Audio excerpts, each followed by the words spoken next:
Inilah 5 penyesalan ketika menderita MAH kronis. Pertama, kenapa dulu saya hanya minum penurun asam lambung tiap kali MAH kumat? Sekedar informasi, penurun asam lambung berfungsi menetralkan asam lambung dan menghambat produksi asam lambung. Oleh karenanya, ketika minum penurun asam lambung, keluhan MAH seperti perut perih, kram, panas akan mereda setelah hitungan jam.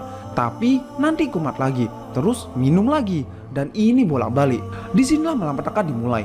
Hal ini karena penurun asam lambung bisa merusak kinerja enzim siklooksigenase atau enzim CHOX. Nah, rusaknya enzim siklooksigenase menyebabkan hilangnya lapisan pelindung dinding lambung atau mukus, sehingga asam lambung langsung memapar dan mengiritasi dinding lambung. Inilah penyebab MAH bolak-balik kumat meskipun sudah minum penurun asam lambung. Kedua, kenapa dulu saya sering makan olahan tepung seperti roti, mie, gorengan, gula, makanan pedas dan asam dan sebagainya. Makanan-makanan tersebut adalah makanan yang susah dicerna dan bersifat asam atau acid forming food, di mana dapat meningkatkan pH lambung atau derajat keasaman lambung di bawah 1. Padahal normalnya pH lambung di antara 2-3. Ketika pH lambung semakin rendah, terutama jika turun di bawah 1, lambung akan menghasilkan hormon gastrin secara berlebihan, di mana hormon gastrin berfungsi merangsang produksi asam lambung lebih banyak hingga 2-3 kali lipat dari yang seharusnya. Asam lambung yang berlebihan ini akan mengikis lapisan pelindung di lambung atau mukus, dan ketika mukus sudah rusak,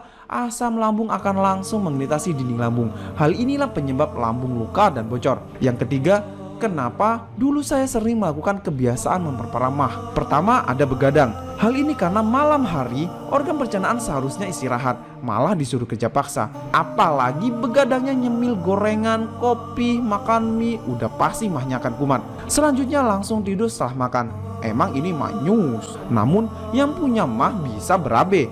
Hal ini karena langsung tidur setelah makan menyebabkan tekanan berlebih pada perut, sehingga menyebabkan kontraksi lambung, bahkan naiknya asam lambung ke kerongkongan atau disebut dengan GERD. Dan terakhir adalah kondisi stres, di mana stres dapat memicu produksi cairan asam lambung berlebih dan menyebabkan ketegangan otot. Dalam hal ini adalah kontraksi di perut.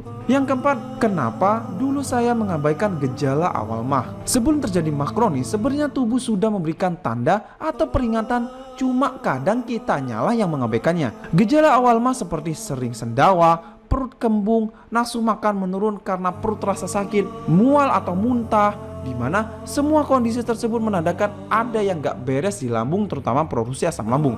Yang kelima adalah kenapa dulu saya menganggap MAH penyakit ringan. Kalau ringan, kenapa banyak kasus meninggal karena masalah lambung? Perlu diketahui, asam lambung yang terus-menerus memapar dan mengiritasi dinding lambung, kalau kondisi ini terus berlanjut tanpa ada penanganan, bahkan menganggap MAH sepele, nanti sembuh sendiri, minum obat aja udah cukup, bisa-bisa lambung mengalami peradangan atau grasisis, lalu ada luka lambung atau ulkus peptikum, kemudian perforasi lambung atau lambung bocor, dan yang paling parah adalah kanker lambung. Oleh karenanya, yang MAH-nya belum kronis, mulailah aware atau lebih peduli dengan tubuh Anda. Segera perbaiki pola makan dan sumber nutrisi yang masuk ke dalam tubuh, supaya tidak menyesal dan gak ambruk tiba-tiba. Semoga bermanfaat, tetap semangat, dan yuk jaga lambung dari kerusakan.